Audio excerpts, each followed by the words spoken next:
welcome to an extra video from me, Tyler Moore. For those who know my channel, this is going to be a new wrinkle to the channel. I'm going to start doing Mets baseball recaps for the games that I get to watch. For those who are checking out the channel for the first time or for the first time in a long time because of this recap, please check out what else I have on the channel. I put out videos Monday through Friday on here, plus what I'm going to be doing with the Mets recap. I do music, I do gaming, I do straight talk, I'm going to be adding news. So there's a lot to enjoy, so please hit that subscribe button, check out what else I have to offer. But now, I want to talk about the Mets opening day game, which it comes in a very different 2020 season than most seasons. Every baseball fan knows that we are dealing with a 60-game shortened season as opposed to the 162 normal game season that we have. And there's a lot of different rules and regulations, like fans are not going to be in the stadium. Some players will be wearing masks. The DH is now a thing in the game, in the National League, which definitely helps the Mets, in my opinion, because of the Yoenis Cespedes situation. Now, coming into this game, the Mets were 38-12 on their past 50 opening day games and have the best opening day win percentage as a franchise, which is incredible since the team lost their first 8 games on opening day. Now, once again this year, they handed the ball to their ace, Jacob deGrom, who has won the Cy Young Award for the past 2 years in the National League. He's considered the top pitcher in baseball. Unfortunately, the Mets do have a couple injuries on their pitching staff, which will affect them this year. Marcus Stroman's out with a torn calf muscle. Of course, Noah Syndergaard had to have the Tommy John surgery, so he is out this entire season. So it's going to be a very interesting season to see what the Mets can do this year with pitching. However, Jacob deGrom was absolutely up for the challenge today. It was announced before the game that Jacob deGrom would only throw approximately 80 pitches. This is a result of him dealing with back issues recently, although he did say that he was fine for today. So, for opening day, Luis Rojas, the new Mets manager for this year after the Carlos Beltran debacle, put out this lineup, taking into account the fact that designated hitter is a thing. He had Brandon Nimmo lead off and play center field, Jeff McNeil next playing third base, reigning Rookie of the Year award winner Pete Alonso played first base and hit third, Michael Conforto played left field hitting cleanup. Fifth in the DH position was Yoenis Cespedes, who was playing his first game in 2 years. Robinson Cano followed, playing second base. J.D. Davis playing left field. Sorry, Michael Conforto was right field. J.D. Davis playing left field. Hitting 8th and catching was Wilson Ramos. And 9th playing shortstop was Ahmed Rosario. Now, this isn't necessarily how I would have liked to have set up this lineup. I would have set it up differently, but it was definitely a very nice look for a first lineup card from Luis Rojas, and it's a nice look for the 2020 Mets. They have a great combination of youth, along with the power of Pete Alonso, Yoenis Cespedes when he's on, Robinson Cano, and with Cano and Cespedes, you also have that veteran leadership within the lineup, which is an absolute plus for this team. Now, early on, Jacob deGrom was putting everything he had into his pitches. He was hitting 98, 99, even hit 100 in the first inning. But the problem with putting everything you have into your pitches and forcing them is you lose control a bit. He wound up walking one of the batters in the first inning. He wound up throwing 20 pitches in the first inning alone, which really hurts him in the long run because he knew he only could throw around 80.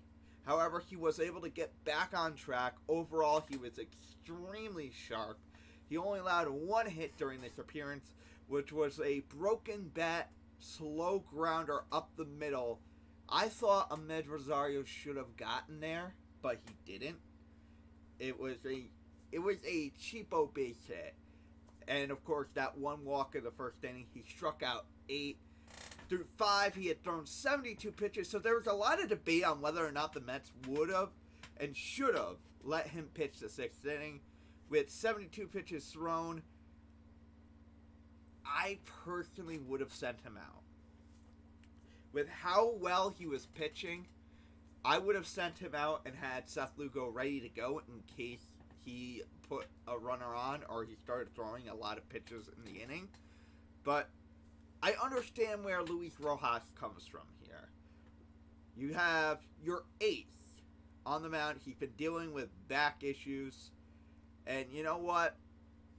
This year especially for opening day, you cannot afford to let your ace get hurt. I mean, it's a lot. You can afford for a short-term injury when you have that 162 game season. You start in April. You can afford for your ace to miss a little time. But with the current system of where they're playing, how they're playing this year of 60 games, you cannot afford to lose your ace for any amount of time. So I understand where Rojas was coming from. However, I would have done it differently. That said, Jacob deGrom extended his streak of scoreless innings from last year to now 28 straight innings, which he can continue it during his next start. 28 straight innings is a career high for him. Unfortunately, he left with a no decision because on the offensive side, the Mets were pretty well stymied offensively. I mean, they got runners on in each of the first 2 innings, but both times they hit into double plays, including a line-out double play to Freddie Freeman in the first by Jeff McNeil.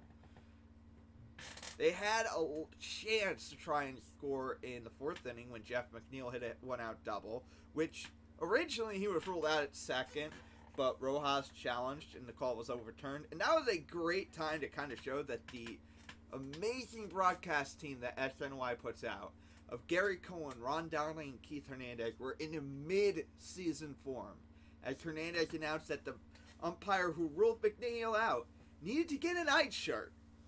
Unfortunately, the next play, McNeil made a very bad base running blunder and wound up getting thrown out at third. 22-year-old Mike Soroka, who started for the Atlanta Braves on the mound, and he did an absolutely incredible job. He impressed a lot of people today with the opening day start. He was able to hold his own against Jacob deGrom and the Mets. He almost allowed a home run to J.D. Davis in the 5th, which would have made it 2-0. However, Ender Inciarte was able to rob Davis of the home run. He left after 6 innings. His replacement came in and made a mistake. His replacement, Chris Martin, came in and hung a pitch to Yoenis Cespedes, who has to be hungry because he hasn't played in a few years and was a huge part of the Mets' 2015 World Series run. So, first pitch he let go when he hung it. Second time, Cespedes did not and drove it 406 feet to left field for his first home run in over 2 years, which wound up being the only run of the game. Seth Lugo pitched 2 shutout innings in relief of Jacob deGrom to get the win. Justin Wilson pitched the 8th, and Edwin Diaz locked down his first save of 2020 with a shutout 9th. And I do have to say, with the 9th inning, Gary Cohen once again showed that broadcast booth is in mid-season form, adding the comment that cardboard cutouts were on the edge of their seats with Edwin Diaz pitching. Now I have to add some thoughts. So I said it earlier, and I've been saying it a lot lately, especially on Twitter, that as much as I hate the designated hitter, and I don't think it should be a part of the game for the National League, it works out well for the Mets because it allows Yoenis Cespedes to play. He can hardly jog, let alone run. So it'd be hard to have him play without the DH. He wound up being the very first DH in the National League to hit a home run, which was huge for the Mets, which may not have happened. They may have tried him out today if there was no DH, but let's be real, I don't think they would, because it's kind of hard for him to play when he can't run. Jacob deGrom was Jacob deGrom. He pitched exactly how we have come to expect from him, especially when it comes to a day game, because he has the best ERA in baseball history when it comes to day games. But unfortunately, once again, the Mets couldn't muster any runs for him to get a win. Mike Soroka was incredibly impressive on the other side. Despite allowing runners in the first two innings, he did a great job to force double plays to get them out. He had that one mistake to J.D. Davis, but Ender Inciarte was able to rob him of the home run. As a whole, the Mets looked really good today. Would I have liked more offensive production? Absolutely. Now, should Jeff McNeil's base running blunder have happened in the fourth? Absolutely not. However, it is opening day and not everything is going to be perfect. The Mets pitching was extremely strong, despite Lugo getting into a little trouble in the eighth with a one-out double by Marcelo Zuna and then third base on a pass ball by Wilson Ramos. But he was able to buckle down. He was able to force the first 5 unassisted play I have ever seen in my life, which was really cool to see Jeff McNeil, the third baseman, playing in second base territory because of the shift, just running over to first and get 5 unassisted. He helped the runner at third, and then a huge strikeout from Lugo ended the inning and kept it a 1-0 game. Justin Wilson and Edwin Diaz both allowed a runner each, but they bore down, and they got the outs they needed to do. They got the outs they needed to get, and that was something that Diaz was not able to do last year, and it hurt him. I don't know if we will see the Edwin Diaz that we saw when he was in Seattle.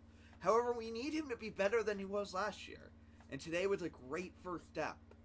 We also got to get our first regular season look at Andres Gimenez and Jake Marisnick, who both came in as defensive substitutes in the 8th inning, and it was especially cool to see Andres Gimenez come in because he did not expect to make the roster. He was extremely surprised when Luis Rojas called him on Wednesday and told him he made the roster. As a whole, I can be happy with this win, especially from the pitching perspective. Lugo looked as good as he did all of last year. Lugo was the key piece of our bullpen last year. Wilson looked extremely well going down the stretch last year, and he looked just as good as he did. Diaz did not make mistakes, and he didn't let everything get to him the way he did last year. However, our offense needs to step up if we are going to win games this year. 1 run will not cut it. I want to thank you guys for checking out today's recap. I'll be watching tomorrow's game late, so the recap will be late tomorrow, but I will put up a recap Mets record at the end of today's recap, 1-0.